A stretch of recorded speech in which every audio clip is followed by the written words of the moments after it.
నమస్తే, welcome to Sri paper news. ముందుగా headlines. జాతిని ఉద్దేశించి ప్రసంగించిన ప్రధాని మోడీ, పాక్ న్యూక్లియర్ బ్లాక్మెయిల్స్ కు భయపడేదే లేదని హెచ్చరిక. గిరిజన సంక్షేమ శాఖపై సీఎం చంద్రబాబు నాయుడు సమీక్ష. న్యాయ సమీక్షలో రద్దయిన జీవో నెంబర్ 3 పునరుద్ధరణకు చర్యలు తీసుకుంటున్నట్లుగా వెల్లడి. ఇరిగేషన్ అధికారులతో మంత్రి నిమ్మల రామానాయుడు టెలికాన్ఫరెన్స్. మే చివరి నాటికి అన్ని అత్యవసర పనులు పూర్తి చేయాలని అధికారులకు ఆదేశం. ఉగ్రవాదం ఏ రూపంలో ఉన్నా ఎక్కడ ఉన్నా భారత్ తుదిముట్టించి తీరుతుందని ప్రధాని నరేంద్ర మోడీ స్పష్టం చేశారు. ఆపరేషన్ సింధూర్ తో పాకిస్తాన్ కు మాత్రమే కాకుండా ప్రపంచవ్యాప్తంగా ఉన్న ఉగ్రవాద సానుభూతి పరులకు భారత్ ఏం చేస్తుంది అన్నది బాగా అర్థమైందని అన్నారు. భారత రక్షణ దళాల సామర్థ్యం ఏమిటన్నది ఆపరేషన్ సింధూర్ ద్వారా పాక్ చవిచూస్తుందని తెలిపారు. ఆపరేషన్ సింధూర్ తర్వాత తొలిసారి జాతిని ఉద్దేశించి ప్రసంగిస్తున్న ప్రధాని మోడీ పాకిస్తాన్ పై తీవ్ర స్థాయిలో మండిపడ్డారు. ఈ సందర్భంగా ఆయన మాట్లాడుతూ గడిచిన 4 రోజులుగా భారత సైన్యం సామర్థ్యాన్ని చూస్తున్నామని అన్నారు. న్యూక్లియర్ బ్లాక్మెయిల్స్ కు భయపడేదే లేదని అన్నారు. భారత రక్షణ దళాలు చూపిన ధైర్య సాహసాలు దేశానికి తలమానికమని చెప్పిన వారికి సెల్యూట్ చేశారు. ఉగ్రవాదం ఏ రూపంలో ఉన్నా తుది ముట్టిస్తామని స్పష్టం చేశారు. ఉగ్రవాదుల కలలో కూడా ఊహించినంత దారుణంగా దెబ్బతీస్తామని, ఉగ్రవాదులు వారి సానుభూతి పరులకు భారత్ తానేం చేస్తుందో చెప్పిందని అన్నారు. 25 ఏళ్లుగా పాక్ లో విచ్చలవిడిగా ఉగ్రవాదులు తిరుగుతున్నారని అన్నారు. పాక్ లోని ఉగ్ర తండాలను భారత్ ఒక్క దెబ్బతో తుడిచిపెట్టింది. పాక్ నుంచి కుట్రలు పన్నుతున్న వారిని తుదముట్టించామని వ్యాఖ్యానించారు. हर राजनीतिक दल एक स्वर में आतंक के खिलाफ कड़ी कार्रवाई के लिए उठ खड़ा हुआ। हमने आतंकवादियों को मिट्टी में मिलाने के लिए भारत की सेनाओं को पूरी छूट दी और आज हर आतंकी, आतंक का हर संगठन जान चुका है कि हमारी बहनों बेटियों के माथे से सिंदूर हटाने का अंजाम क्या होता है। भारत की सेनाओं ने पाकिस्तान में आतंक के ठिकानों पर, उनके ट्रेनिंग सेंटर्स पर सटीक प्रहार किया। आतंकियों ने सपने में भी नहीं सोचा था कि भारत इतना बड़ा फैसला ले सकता है। लेकिन जब देश एकजुट होता है, नेशन फर्स्ट की भावना से भरा होता है, राष्ट्र सर्वोपरि होता है, ग्लोबल टेररिज्म की यूनिवर्सिटीज रही है, दुनिया में कहीं पर भी जो बड़े आतंकी हमले हुए हैं, चाहे 9/11 हो, चाहे लंदन ट्यूब बॉम्बिंग हो, या भारत में दशकों से जो बड़े बड़े आतंकी हमले हुए हैं, उन सब के तार कहीं ना कहीं आतंक के इन्हीं ठिकानों से जुड़ते रहे हैं। पाकिस्तान की तैयारी सीमा पर वार की थी, लेकिन भारत ने पाकिस्तान के सीने पर वार कर दिया। भारत के ड्रोन्स, भारत की मिसाइलों ने सटीकता के साथ हमला किया। पाकिस्तानी वायुसेना के उन एयरबेस को नुकसान पहुंचाया, जिस पर पाकिस्तान को बहुत घमंड था। भारत ने पहले 3 दिनों में ही पाकिस्तान को इतना तबाह कर दिया। भारत की तीनों सेनाएं, हमारी एयरफोर्स, हमारी आर्मी और हमारी नेवी, हमारी border security force BSF, Bharat के अर्धसैनिक बल लगातार अलर्ट पर है। कोई भी न्यूक्लियर ब्लैकमेल भारत नहीं सहेगा। न्यूक्लियर ब्लैकमेल की आड़ में पनप रहे आतंकी ठिकानों पर भारत सटीक और निर्णायक प्रहार करेगा। तीसरा, हम आतंक की सरपरस्त सरकार और आतंक के आकाओं को अलग अलग नहीं देखेंगे। ఏజెన్సీ ప్రాంతాలు స్థానిక గిరిజనులకే ఉద్యోగాలు కల్పించేందుకు కట్టుబడి ఉన్నామని సీఎం చంద్రబాబు నాయుడు స్పష్టం చేశారు. ప్రభుత్వ ఉద్యోగాల్లో గిరిజనులకు న్యాయం చేసేందుకే 2000లో జీవో నెంబర్ 3 తెచ్చామని తెలిపారు. న్యాయ సమీక్షలో రద్దయిన జీవో నెంబర్ 3ను పునరుద్ధరణ చేయడానికి చర్యలు చేపడుతున్నామని ఆయన వెల్లడించారు. సుప్రీంకోర్టు ఆదేశాల మార్గదర్శకాలు పాటిస్తూ గిరిజనులకు న్యాయం చేస్తామని ఆయన తెలిపారు. 2020లో రద్దయిన జీవో నెంబర్ 3 స్థానంలో గిరిజనులకు లబ్ధి చేసే నిర్ణయాలపై అధ్యయనం చేస్తున్నామని గిరిజన సంక్షేమ శాఖ సమీక్షలో సీఎం చంద్రబాబు నాయుడు వెల్లడించారు. సాగునీటి సంఘాల ఆధ్వర్యంలో పనులకు మే నెలాఖరుకు పూర్తి చేయాలని జలవనరుల శాఖ మంత్రి నిమ్మల రామానాయుడు ఆదేశించారు. గతంలో మాదిరిగా కాకుండా మే చివరి నాటికి అన్ని అత్యవసర పనులు నాణ్యతతో పూర్తి చేయాలని తేల్చి చెప్పారు. ఇరిగేషన్ అధికారులతో మంత్రి నిమ్మల రామానాయుడు టెలికాన్ఫరెన్స్ నిర్వహించారు. ఇరిగేషన్ పనుల నిర్వహణ మరమ్మతుల కోసం 344 కోట్ల విడుదల చేసినట్లుగా ఆయన తెలిపారు. అవసరమైన చోట్ల 7 రోజుల వ్యవధిలో షార్ట్ టెండర్లను పిలవడానికి ప్రభుత్వం అనుమతిని ఇచ్చిందని అన్నారు. నిర్వహణ మరమ్మతు పనులు చేపట్టడం ప్రధాన లక్ష్యమన్న ఆయన 2025 ఖరీఫ్ ప్రారంభానికి ముందు నీటిపారుదల వ్యవస్థలను సాధారణ స్థితికి తీసుకురావాలని స్పష్టం చేశారు. గేట్లు, షెల్టర్లు వంటి మెకానికల్ పనులను తప్పనిసరిగా అసిస్టెంట్ ఇంజనీర్ పరిశీలించి సక్రమంగా పనిచేసే స్థితిలో ఉన్నాయనే ధృవీకరణ పత్రాన్ని చీఫ్ ఇంజనీర్కు ఇవ్వాలని సూచించారు. పనులను సకాలంలో పూర్తి చేయడానికి చీఫ్ ఇంజనీర్లు, సూపరింటెండెంట్ ఇంజనీర్లు నిరంతరంగా పర్యవేక్షించాలని అన్నారు. ఎట్టి పరిస్థితుల్లోనూ అన్ని పనులు సీజనల్ మొదలయ్యే నాటికి పూర్తి చేయాలని అధికారులకు ఆదేశించారు. నర్సుల నిస్వార్థ సేవలు నిరుపమానమని మంత్రి సత్యకుమార్ యాదవ్ అన్నారు. ఫ్లోరెన్స్ నైటింగేల్ స్ఫూర్తితో వారు అందిస్తున్న సేవల వల్ల రోగులకు మెరుగైన వైద్య సేవలు అందిస్తున్నారని తెలిపారు. పుట్టగొడుగులా పుట్టుకొస్తున్న నర్సింగ్ కళాశాలను గుర్తించామని, త్వరలో వాటిపై చర్యలు తీసుకుంటామని మంత్రి స్పష్టం చేశారు. ఫ్లోరెన్స్ నైటింగేల్ జయంతి సందర్భంగా తుమ్మలపల్లి కళాక్షేత్రంలో అంతర్జాతీయ నర్సుల దినోత్సవ వేడుకలు ఘనంగా జరిగాయి. ఈ కార్యక్రమానికి ముఖ్య అతిథిగా రాష్ట్ర ఆరోగ్య శాఖ మంత్రి సత్యకుమార్ యాదవ్ పాల్గొన్నారు. ఈ సందర్భంగా ఆయన మాట్లాడుతూ మొట్టమొదటిసారిగా నర్సులకు 5 విభాగాల్లో అవార్డులు ఇచ్చామని చెప్పారు. ప్రతి ఏడాది 34,000 మంది నర్సులు చదువుకుని బయటకు వస్తున్నారని తెలిపారు. ఏపీ స్కిల్ డెవలప్మెంట్ కార్పొరేషన్ తో ఎంఓయూ చేసుకుని 8 విదేశీ భాషలు నేర్పిస్తున్నామని అన్నారు. పుట్టగొడుగులా పుట్టుకొస్తున్న నర్సింగ్ కాలేజీలను 135 గుర్తించామని తెలిపారు. న్యూరాలజికల్ సమస్యలు కూడా ఎక్కువగా వచ్చాయని అన్నారు. 2024లో మాత్రమే 7,008 మంది న్యూరాలజికల్ కేసులు పెరిగాయని మంత్రి సత్యకుమార్ యాదవ్ తెలిపారు. మెడికల్ కాలేజీల సంఖ్య పెరుగుతుందని తెలిపారు. రాబోయే 5 సంవత్సరాల్లో ఇంకా కాలేజీలు సీట్లు పెరుగుతాయని తెలిపారు. విద్యార్థుల సమస్యలను ఎన్ఎంసీ దృష్టికి తీసుకువెళ్తామని ఆయన అన్నారు. ఈ స్టేట్ విడిపోయిన తర్వాత 121,000 మంది ఏపీ నర్సింగ్ కౌన్సిల్లో రిజిస్టర్ చేసుకున్నారు. 121,000 మంది. మన స్టేట్లో ఉంటున్న 36 గవర్నమెంట్ నర్సింగ్ కాలేజ్ కానీ 675 ప్రైవేట్ నర్సింగ్ కాలేజీలో ప్రతి సంవత్సరం 34,832 మంది నర్సింగ్ స్టాఫ్ బయటకు వస్తున్నారు. నర్సెస్ చదువు పూర్తి చేసుకుని పైకి వస్తున్నారు.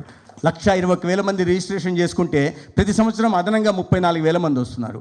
అయితే వీళ్ళందరికీ చూడాలి, జాబ్ చేయాలి. కానీ పబ్లిక్ సెక్టర్లో మాత్రం 16,801 నర్సులు మాత్రమే ఉన్నారు. ఎక్కడ ఇంకా షార్టేజ్ 5,300 ఉంది. పోయిన ప్రభుత్వం చెప్పేది మా దగ్గర 0 వేకెన్సీ పాలసీ, మొత్తం ఎక్కడ చూసినా ఫిలప్లు ఉన్నాయని. అది తర్వాత మనం చూసి లోపల చూసి సమీక్ష చేయడం మొదలుపెట్టిన తర్వాత ఈ డోలా మొత్తం బయటపడింది. ఈ ఎక్స్పోజ్ చేయాల్సిన అవసరం కూడా వచ్చింది అనుకోండి, అది వేరే విషయం. కానీ ఇవాళ కొత్తగా ఇంకా 5,300 నర్సింగ్ స్టాఫ్ అవసరం ఉంటే వాటికి రిక్రూట్మెంట్ చేస్తున్నాం. ప్రతి రీజనల్ లెవెల్లో నర్సింగ్ స్టాఫ్కి రిక్రూట్మెంట్ తీసుకుని వాళ్ళని కాంట్రాక్ట్ బేసిస్లో తీసుకుంటున్నాం. ఒక్క ఖాళీ కూడా ప్రభుత్వ రంగ ఆసుపత్రుల్లో వ్యవస్థల్లో ఒక్క నర్సింగ్ స్టాఫ్ ఖాళీ కూడా ఉండకూడదనే ఉద్దేశంతో చంద్రబాబు నాయుడు గారి నాయకత్వంలో ఈ ప్రభుత్వం పనిచేస్తుంది. రాబోయే రోజుల్లో ఒక్కటి కూడా ఉండదు. కేవలం ఇది మాత్రమే సరిపోతుందా? మరి ప్రతి సంవత్సరం 34,000 మంది పైగా వస్తుంటే వీళ్ళందరినీ ఎక్కడ కమ్ చేయాలి? బయట రాష్ట్రాలకు పంపాల్సి ఉంటుంది. అందుకనే నర్సింగ్ కౌన్సిల్ కూడా ఇవాళ మేము చాలా స్ట్రీమ్లైన్ చేస్తున్నాం. గతంలో ఏంటంటే నర్సింగ్ కౌన్సిల్ పుట్టగొడుగులాగా పుట్టుకొచ్చాయి. ఏ రాష్ట్రంలో మనం ఏందో దేశంలోనే రెండో రాష్ట్రం అతి ఎక్కువ సంఖ్యలో నర్సింగ్ కాలేజ్లు, ఏఎన్ఎంలు, జిఎన్ఎంలు లేదా బీఎస్సీ నర్సింగ్ వాళ్ళు లేదా పోస్ట్ బేసిక్ బీఎస్సీ వాళ్ళు లేదా ఎంఎస్సీ నర్సింగ్ ఉన్న వాళ్ళు మన రాష్ట్రంలోనే ఎక్కువ కాలేజీలు ఉన్నాయి. కర్ణాటక తర్వాత మన రాష్ట్రం, ఉత్తరప్రదేశ్ అంత పెద్ద రాష్ట్రం, వాళ్ళ దగ్గర కూడా మనకన్నా చాలా తక్కువ సంఖ్యలో ఉన్నాయి. ఇంతమంది పెద్ద సంఖ్యలో వస్తున్న వాళ్ళని అకామిడేట్ చేయాలి. కాబట్టి మన దీని ప్రకారం ఒక సర్వే ప్రకారం 2,600 మంది ప్రతి సంవత్సరం బయట దేశాల్లో నర్సింగ్ ప్రాక్టీస్ కోసం అప్లై చేసుకుంటున్నారు. దాన్ని దృష్టిలో పెట్టుకొని ఇవాళ ఈ 8 భాషల్లో English, German, French, Spanish, Japanese లాంటి 8 భాషల్లో శిక్షణ ఇచ్చి ఏపీ స్కిల్ డెవలప్మెంట్ కార్పొరేషన్తో ఎంఓయూ చేసుకుని వీళ్ళకి ఆ లాంగ్వేజ్లో శిక్షణ ఇచ్చి బయట దేశాల్లో చాలా ఎక్కువ పొటెన్షియల్ ఉంది కాబట్టి ఇక్కడ నర్సింగ్ పూర్తి చేసిన వాళ్ళని ఆ దేశాలకు వెళ్ళి మన సత్తా చాటుకునేలాగా, మన సేవాభావాన్ని చాటుకునేలాగా, భారతదేశంలో మన అందరిలో సమ్మిళితమైన వసుదైవ కుటుంబకం అనే ఏ భావన ఉందో ఆ భావనని ఆ దేశాలకు వెళ్ళి సేవ చేసి సాధించడం ద్వారా భారతదేశంలో అంటే ఎస్ రా వీళ్ళంతా సేవాభావానికి ప్రతిరూపం రా అనుకునేలాగా ఈ వాళ్ళ నర్సింగ్ కౌన్సిల్లో సంస్కరణ తీసుకొచ్చే ప్రయత్నం చేస్తున్నాం. గతంలో ఇన్ఫ్రాస్ట్రక్చర్ షార్టేజెస్ ఉండేవి, ఫ్యాకల్టీ డెఫిషియన్సీ ఉండేది, ఒకే సొసైటీ పేరు మీద 2-3 కాలేజీలు నడిచేవి. వాటిని అన్నింటినీ స్ట్రీమ్లైన్ చేస్తే ఇవాళ ప్రతి చోట ఎక్కడ ఇన్ఫ్రాస్ట్రక్చర్ డెఫిషియన్సీ ఉన్నాయో వాటిని సరి చేసే ప్రయత్నం చేస్తున్నాం, ఫ్యాకల్టీ డెఫిషియన్సీ సరి చేసే ప్రయత్నం చేస్తున్నాం. దానికోసం ఇటీవల నోటీసులు ఇవ్వడం, ఫిజికల్ ఇన్స్పెక్షన్లు చేయడం కూడా చేస్తున్నాం. అర్హులందరికీ నూతన రేషన్ కార్డులు ప్రభుత్వం మంజూరు చేస్తుందని ప్రభుత్వ విప్ సెంట్రల్ శాసనసభ్యులు బొండ ఉమామేశ్వరరావు అన్నారు. రేషన్ కార్డుల కోసం ఇప్పటికే ఆన్లైన్లో దరఖాస్తులు చేసుకున్న వారికి మంజూరు ప్రక్రియ జరుగుతుంది. ఇంకా ఎవరికైనా కొత్త రేషన్ కార్డులు కావాలంటే ఆ సమీపంలోని సచివాలయాల్లో దరఖాస్తు చేసుకుంటే పరిశీలించి ఇవ్వడం జరుగుతుందని బొండ ఉమామేశ్వరరావు వివరించారు. 61వ division Bombay colony H block వద్ద డివిజన్ పరిధిలో ఐసీడీఎస్సీలో నమోదై ఉన్న గర్భిణీ మహిళలకు సామూహిక శ్రీమంత కార్యక్రమాన్ని డివిజన్ టీడీపీ కమిటీ ఆధ్వర్యంలో నిర్వహించారు. ఈ కార్యక్రమానికి ముఖ్య అతిథిగా హాజరైన ఎమ్మెల్యే బొండ ఉమామేశ్వరరావు గర్భిణీ మహిళలను ఉద్దేశించి తన తోబుట్టులుగా భావించి ఆశీర్వదించి పసుపు, కుంకుమ, చీర, జాకెట్, పళ్లు, పూలు, మిఠాయి తదితర వాటిని అందజేశామని అన్నారు. ఈ సందర్భంగా ఎమ్మెల్యే బొండ ఉమామేశ్వరరావు మాట్లాడుతూ మహిళా అభ్యున్నతి టీడీపీ ప్రభుత్వం యొక్క ధ్యేయమని అన్నారు. మహిళా సంక్షేమం దిశగా ప్రభుత్వం అనేక సంక్షేమ పథకాలు అమలు చేస్తుందని, ఎన్నికల సమయంలో మహిళలకు ఇచ్చిన హామీలు అన్నింటినీ అమలు చేయడం టీడీపీ ప్రభుత్వం వల్లే సాధ్యమవుతుందని అన్నారు. గర్భిణీ మహిళలకు ఐసీడీఎస్ ద్వారా పౌష్టికాహారాన్ని అందజేస్తూ ప్రభుత్వ వైద్యుల పర్యవేక్షణలో నిరంతరం ఆరోగ్య పరిరక్షణ ప్రభుత్వ పరంగా చేస్తున్నామని అన్నారు. గర్భిణీ మహిళలకు సుఖప్రసవం అయ్యి 12 బిడ్డతో ఇంటికి తిరిగి వచ్చే వరకు వారి యొక్క యోగక్షేమాలు ప్రభుత్వమే చూస్తుందని అన్నారు. గతంలో తెలుగుదేశం ప్రభుత్వ హయాంలో గర్భిణీ మహిళలకు సామూహిక శ్రీమంతాలు జరిపామని, వైసీపీ ప్రభుత్వం వచ్చిన తర్వాత ఆ కార్యక్రమాలు అమలు లేదని అన్నారు. మరలా టీడీపీ ప్రభుత్వం వచ్చిన తర్వాత గర్భిణీ మహిళలకు సామూహిక శ్రీమంతాలు జరిపి పుట్టింట్లో వారికి ఏ విధంగా శ్రీమంతం చేస్తారో ఆ విధంగా శ్రీమంతం జరుపుతున్నామని అన్నారు. రాష్ట్ర ప్రభుత్వం కొత్తగా రేషన్ కార్డులు మంజూరు చేసే ప్రక్రియకు శ్రీకారం చుట్టిందని, కార్డులు ఎవరికైనా కావాలంటే సచివాలయాల్లో దరఖాస్తులు చేసుకోవాలని అన్నారు. టీడీపీ డివిజన్ కమిటీ అధ్యక్షులు ఆకుల సూర్యప్రకాష్, ఇన్ఛార్జ్ దాసరి దుర్గారావు మాట్లాడుతూ టీడీపీ ప్రభుత్వ పాలన ప్రజలకు స్వర్ణ యుగం వంటిదని అన్నారు. బొండ ఉమామేశ్వర నాయకత్వంలో నియోజకవర్గం సమగ్ర అభివృద్ధి చెందుతుందని అన్నారు. గత ప్రభుత్వం అమ్మఒడి ఒక బిడ్డకి మాత్రమే పరిమితం చేసిన అమ్మఒడిని తల్లికి వందనం పేరు మీద 2 పిల్లలుంటే 30,000, 3 పిల్లలుంటే 45,000 రూపాయలు ఖచ్చితంగా ఈ నెల నుంచి ఇవ్వబోతా ఉన్నాం. అట్లాగే మహిళలకి ఏదైతే 18,000 రూపాయలు ఇస్తామని చెప్పామో వచ్చే నెల నుంచి 18,000 రూపాయలు కూడా మా సోదరీమణుల ఖాతాల్లో డబ్బులు అయిపోతూ ఉన్నాం. అలాగే ఇప్పటికే రేషన్ కార్డుల్ని ఆన్లైన్ని అప్లై చేసుకునే వాళ్ళందరికీ కొత్త రేషన్ కార్డులు మంజూరు చేస్తున్నాం. ఎవరికైనా రేషన్ కార్డులు కొత్త రేషన్ కార్డులు కావాలంటే మీ దగ్గరలో ఉన్న సచివాలయంలో నమోదు చేసుకోండి. అలాగే మార్పులు చేర్పులు ఉంటే దాన్ని కూడా పెట్టుకోమని విజ్ఞప్తి చేస్తూ ఉన్నాం. ఇవాళ ప్రతి డివిజన్లో మా గర్భిణీ స్త్రీలకి, మా సోదరీమణులకి, మా చెల్లెళ్ళందరికీ పుట్టింటి వాళ్ళు ఏ విధంగా అయితే మరి వాళ్ళకి శ్రీమంతం కార్యక్రమం చేసి వాళ్ళ సొంత అన్న, వాళ్ళ అమ్మ, నాన్న ఏ విధంగా చేస్తారో ఆ విధంగా ప్రతి డివిజన్లో కూడా మా అంగన్వాడీ దగ్గర ఉన్నటువంటి లిస్టుల ప్రకారం శ్రీమంతం కార్యక్రమాలు చేస్తూ ఉన్నాం. వాళ్ళకి సుఖమైనటువంటి ఆరోగ్యకరమైనటువంటి బిడ్డని ఎదుగుదలకి పౌష్టికాహారం ఇస్తున్నాం. వాళ్ళకి గుడ్లు ఇస్తున్నాం, పాలు ఇస్తున్నాం, చిక్కీలు ఇస్తున్నాం. అలాగే కందిపప్పు, అలాగే ప్రోటీన్స్ అన్నీ కూడా వాళ్ళకి అంగన్వాడీ కేంద్రాల ద్వారా, వాళ్ళకి అంగన్వాడీ టీచర్ల ద్వారా వాళ్ళకి ఇచ్చి మంచి బిడ్డని ప్రసవించేదానికి ప్రభుత్వం అన్ని చర్యలు తీసుకుంటా ఉంది. అంతేకాకుండా పుట్టింటి వారు ఏ విధంగా శ్రీమంతం చేస్తారో ఇవాళ మా డివిజన్ పార్టీ అధ్యక్షులు, మా కార్పొరేటర్లు, మా నాయకులందరూ కూడా ఆ డివిజన్లో శ్రీమంతం కార్యక్రమం పెట్టి చక్కటి అన్ని రకాలుగా వాళ్ళకి అండగా ఉంటున్నారు. ఈరోజు 61వ డివిజన్లో డివిజన్ పార్టీ అధ్యక్షుడు సూరి కానీ, అలాగే ప్రధాన కార్యదర్శి అమ్మారావు, ఇన్ఛార్జిగా ఉన్నటువంటి దాసరి దుర్గారావు పెప్సీ, మా నియోజకవర్గ మహిళా అధ్యక్షురాలు మా చెల్లెలు దాసరి ఉదయశ్రీ చక్కటి కార్యక్రమం హెచ్ బ్లాక్లో పెట్టి అందరికీ కూడా ఏదైతే మా దగ్గర ఉన్నటువంటి 61వ డివిజన్లో గర్భిణీ స్త్రీలందరికీ కూడా చక్కటి శ్రీమంతం కార్యక్రమం పెట్టి చీర సారె పళ్ళు స్వీట్లు అన్నీ కూడా ఇచ్చి సుఖవంతమైనటువంటి బిడ్డను ప్రసవించే విధంగా వాళ్ళకి ఆశీస్సులు అందజేసాం. బలహీన వర్గాల పెన్నిధి గౌరవనీయులు ప్రభుత్వ విప్పు బోండా ఉమ్మేశ్వర గారి ఆశీస్సులతో 61వ డివిజన్ అధ్యక్షుడిగా నేను, ప్రధాన కార్యదర్శిగా అమ్మారావు గారు, అలాగే డివిజన్ ఇన్ఛార్జిగా సోదరుడు దుర్గారావు పెప్సీ గారిని నియమించిన తర్వాత మొదటి కార్యక్రమంగా మహిళలకి అందున గర్భిణీ స్త్రీలకి ఈ కార్యక్రమం చేయడం మా అదృష్టంగా భావిస్తున్నాం.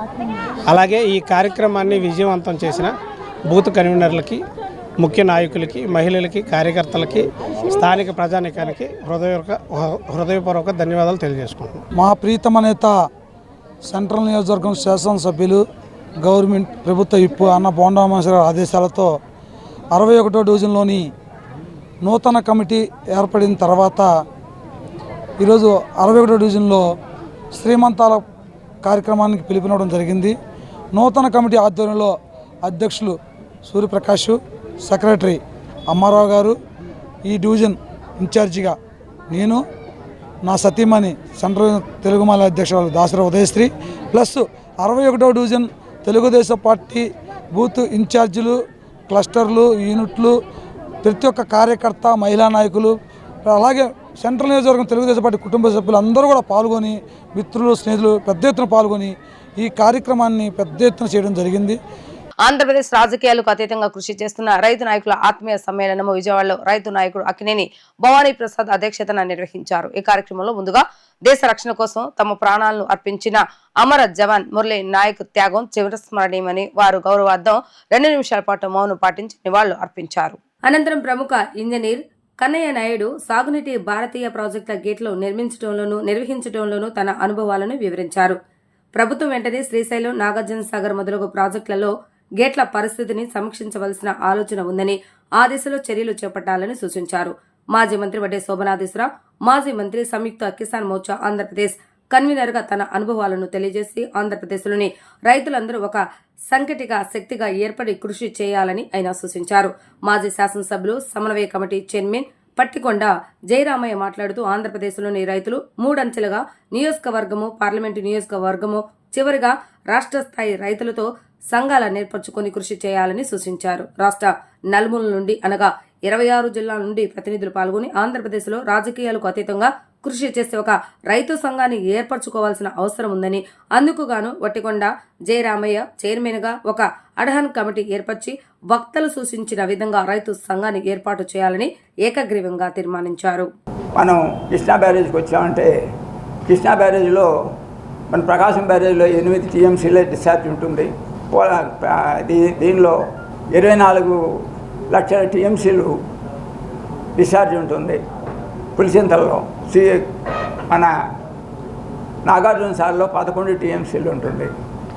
శ్రీశైలంలో 14 లక్షల టీఎంసీలు ఉంటుంది, 14 లక్షల క్యూసెక్స్. ఇప్పుడు ఈ డిశ్చార్జెస్ అంతా ఉన్నప్పుడు మీరు వాళ్ళంతా ఫుల్గా డిశ్చార్జ్ చేస్తే ఇక్కడ మీకు డ్యామ్ తెగిపోవచ్చు, మీదంతా మునిగిపోవచ్చు. ఈ ఫ్లడ్లో గత 8 ఏళ్ళుగా ఎట్ట మేనేజ్ చేయాలా, అక్కడి నుంచి స్టార్టింగ్ నుంచి ఇంజనీర్లకు సజెషన్స్ ఇస్తూ వచ్చాము. మీరు రీసెంట్గా ఒక 2 ఏళ్ల క్రితం అమరావతి మునిగిపోతుందని చెప్పారు. అమరావతి మునిగిపోతుందని చెప్పినప్పుడు మేము అది క్యాలిక్యులేట్ చేసి హైదరాబాద్లో డౌన్ ఫోర్ అయ్యి ఎక్కువ ఫ్లడ్ వస్తూ ఉంటే నేను ఇక్కడ గవర్నమెంట్ ఇంజనీరింగ్ చీఫ్తో మాట్లాడి మార్నింగ్ 2 లక్షలు డిశ్చార్జ్ చేశారు, మధ్యాహ్నం 5 లక్షలు డిశ్చార్జ్ చేశారు. అమర్ చేసి అన్నీ సేవ్ చేశాం. ఏపీఎస్సీ స్కామ్ లో తాడేపల్లి పెద్దలతో సహా మాజీ చైర్మన్ గౌతమ్ సవాంగ్ హస్తం ఉందని biodiversity board chairman Neelayapalem Vijay Kumar ఆరోపించారు. ఆయన ఏ తప్పు చేయకపోతే ఎందుకు పారిపోయాడని ప్రశ్నించారు. ఏపీఎస్సీకి చైర్మన్ గా గౌతమ్ సవాంగ్ కోర్టుకు అన్ని అబద్దాలు చెప్పారని విమర్శించారు. తప్పుడు సంస్థకు కాంట్రాక్ట్ ఇచ్చి అభ్యర్థుల భవిష్యత్తుతో ఆటలాడారని ధ్వసమెత్తారు. టీడీపీ హయాంలో ప్రొఫెసర్ ఉదయ్ భాస్కర్ ను ఏపీఎస్సీ చైర్మన్ గా నియమించారన్న కక్ష పట్టారని మండిపడ్డారు. హాయ్లాండ్ రిసార్ట్ వేదికగా గ్రూప్ 1 పేపర్లు దిద్దే కార్యక్రమం చేపట్టడం ఏంటని ఆగ్రహం వ్యక్తం చేశారు. పిఎస్ఆర్ ఆంజనేయులతో పాటు గౌతమ్ సవాంగ్ కూడా శిక్ష అర్హుడే అని చెప్పారు. అసలు ఈ కేసులో ఇంతమంది నిరుద్యోగులు పొట్టగొట్టడానికి ఏ కారణంలో ఆయన ఒక్కసారి పరిశీలిస్తే పిఎస్ఆర్ ఆంజనేయులు గారి మీద కేసు పెట్టారు. ఆయన ఒప్పందం కుదుర్చుకున్న ఏదో సైన్ కామను ఏదో కామ్సైన్ అని ఒక కంపెనీతో ఉన్న మధు అనే వ్యక్తి మీద కూడా కేసు పెట్టారు. కానీ ఈ కేసులో అత్యంత ప్రముఖమైన పాత్ర వహించిన వ్యక్తి పిఎస్ఆర్ ఆంజనేయులు వెళ్ళిన తర్వాత కోర్టుకి అబద్ధాలు చెప్పిన వ్యక్తి, కేసును దారి మళ్లించిన వ్యక్తి, కోర్టు తీర్పు రాకుండానే హడావుడిగా ఉద్యోగాలు ఇచ్చేసిన వ్యక్తి, ఇవన్నీ చేసింది గౌతమ్ సవాంగ్. ఏపీపీఎస్సీకి వాలంటరీ రిటైర్మెంట్ తీసుకుని వెళ్ళిపోయాడు. ఇంకా ఆయనకు 3-4 సంవత్సరాలు సర్వీస్ ఉన్నట్టుంది. ఆయన 22లో వచ్చాడు, 27 దాకా ఉందంటే ఇంకా కనీసం 3 సంవత్సరాలు ఉండేది అప్పటికి. ఎందుకు ఆయన పరిగెత్తి వెళ్ళిపోయారు? ఎందుకంటే ఏపీపీఎస్సీ చైర్మన్ని తీయడానికి ఎవరి తరమో కాదు. సుప్రీంకోర్టు పోవాలి, పార్లమెంటు పోవాలి, దాని వాళ్ళు అంతా ఒక కమిటీలు వేయాలి. అసలు ఒక రకంగా చెప్పాలంటే అసాధ్యం, తీయని వీలు కాదు. అలాంటి వ్యక్తి ఎందుకు పారిపోయాడు? ఏ తప్పు లేకుండా గౌతమ్ సవాంగ్, జగన్మోహన్ రెడ్డి గారు అపాయింట్ చేసిన గౌతమ్ సవాంగ్ గారు ఏ తప్పు లేకుండా ఏపీపీఎస్సీ ఉద్యోగాలు దీంట్లో తన ప్రమేయమే లేనటువంటి పరిస్థితుల్లో ఎందుకు వెళ్ళిపోవడం జరిగింది? అంటే ఆయన దీంట్లో ప్రమేయం ఉందా? కోర్టుకు ఆయన అబద్ధాలు చెప్పారా? గౌతమ్ సవాంగ్ కావచ్చు, అప్పుడున్న సభ్యులు కావచ్చు, దాని ముందు పిఎస్ఆర్ కావచ్చు, ఆయన ముందు సభ్యులు కావచ్చు, ఇవన్నిటినీ గత 5 సంవత్సరాల పాటు ఏపీపీఎస్సీ అనే వ్యవస్థని సంపూర్ణంగా నాశనం చేశారు. సో మా కూటమి ప్రభుత్వం వచ్చిన తర్వాత ఒక్కొక్కటి తీసుకుంటూ వస్తుంటే అటకలో నుంచి అస్థిపంజరాలు రాలి పడినట్టు ఒక్కొక్కటి రాలి పడుతున్నాయి. ఖచ్చితంగా దీని మీద గౌతమ్ సవాంగ్ గారి దీని మీద పూర్తి స్థాయిలో విచారణ జరపాలి. ఎంతైతే పిఎస్ఆర్ ఆంజనేయులు శిక్షార్హుడో గౌతమ్ సవాంగ్ కూడా అంతే మేర శిక్షార్హుడు. This point has to be taken into consideration before going to the merits of the case. విపత్తు సమయంలో సమయస్ఫూర్తి ప్రతి ఒక్కరికి ఆపద్బాంధవుడు అని జిల్లా కలెక్టర్ డాక్టర్ జి. లక్ష్మీషా అన్నారు. విపత్తు సమయంలో భయపడకుండా సరైన నిర్ణయాలతో ప్రజల ప్రాణాలు కాపాడవచ్చని అన్నారు. విపత్తు నిర్వహణపై ప్రజలతో పాటు అధికారులకు అవగాహన కల్పించేందుకు మాక్ డ్రిల్ ఏర్పాటు చేసినట్లుగా వివరించారు. ఎలాంటి విపత్తు సంభవించినా భయాందోళనకు గురి కాకుండా సమయస్ఫూర్తితో వ్యవహరించి సరైన నిర్ణయాలను తీసుకుని తమను తాము రక్షించుకుంటూ ఇతరులకు ఆపన్న హస్తం అందచేయడం ముఖ్యమని, ఈ నేపథ్యంలో అత్యవసర పరిస్థితుల్లో ఎలా స్పందించాలన్న దానిపై ప్రజలతో పాటు అధికారులకు అవగాహన కల్పించేందుకు సమన్వయ శాఖల భాగస్వామ్యంతో మాక్ డ్రిల్ నిర్వహించినట్లుగా జిల్లా కలెక్టర్ డాక్టర్ జి. లక్ష్మీషా తెలిపారు. సోమవారం విపత్తు స్పందన అగ్నిమాపక శాఖల ఆధ్వర్యంలో జిల్లా కలెక్టరేట్ ప్రాంగణంలో మాక్ డ్రిల్ నిర్వహించారు.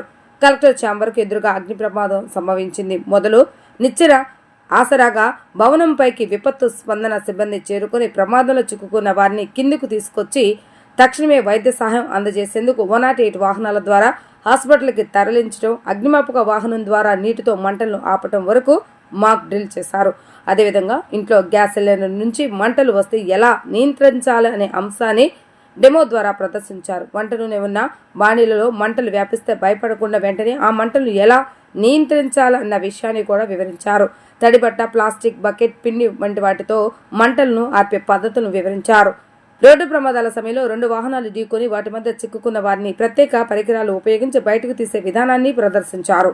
జిల్లా వైద్య శాఖ ఆధ్వర్యంలో సిపిఆర్, స్ట్రెచ్చర్ వినియోగం, అత్యవసర వైద్యం అందజేయడంపై అవగాహన కల్పించారు. అగ్నిమాపక, రెవెన్యూ, పోలీస్, వైద్య, ఆరోగ్య తదితర శాఖల అధికారులు, సిబ్బందితో పాటు ఎన్సీసీ, ఎన్ఎస్ఎస్ వాలంటీర్ల భాగస్వామ్యంతో మాక్ డ్రిల్ నిర్వహిస్తున్నామని, డివిజన్లోనూ ఇలాంటి కార్యక్రమాలు ఏర్పాటు చేస్తున్నట్లుగా కలెక్టర్ లక్ష్మీషా తెలిపారు.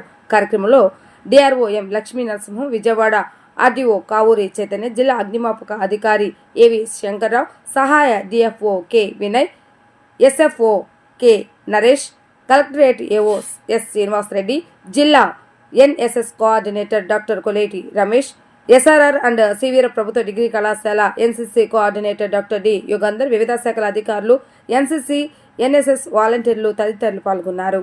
ఈరోజు ఎన్టీఆర్ జిల్లా కలెక్టరేట్లో మాక్ డ్రిల్ చేయడం జరిగింది. డిజాస్టరు, ఫైర్ యాక్సిడెంటు, అట్లాగే వేరే ఏదైనా విపత్కర పరిస్థితిలో పబ్లిక్ ఎలా రెస్పాండ్ అవ్వాలి, ఏమేమి జాగ్రత్తలు తీసుకోవాలి, అట్లాగే పబ్లిక్ ఎలా హెల్ప్ చేయాలి, మనము డిజాస్టర్ టైంలో మనం అడ్డపడకుండా ఎట్లాగా మనం సేఫ్గా ఉండాలి, అలాగే ఎవరైనా బాధపడి ఉంటే లేదా ఏదైనా క్షతగాతులు ఉంటే వాళ్ళని ఎట్లాగా మనము రక్షించే పనిలో ఉండాలి అనే దాని మీద ఈరోజు ఫైర్ డిపార్ట్మెంటు అలాగే జిల్లా యంత్రాంగం కలిసి ఒక మాక్ డ్రిల్ చేయడం జరిగింది.